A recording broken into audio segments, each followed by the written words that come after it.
Hello everyone. Hello Fahita. Hello everyone. Hello Ruth. Well, should we see what's in Fahita's bucket? Yeah, have a look. Oh. Fahita? That's my diary. Yeah, diaries have days in them. They do have days in them. All sorts of things happen on different days. But I want us to think really quickly about one verse from the Bible. Just one? Yes, just one. Psalm 118, verse 24 says, "This is the day that the Lord has made. Let us rejoice and be glad in it." Every day is a day that God has made. Oh, and every day we can find something to be happy about. Exactly.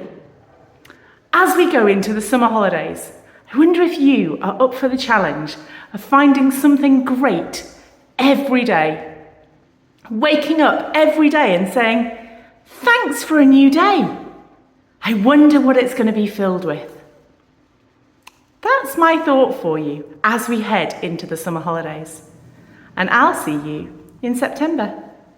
Take care. Bye-bye.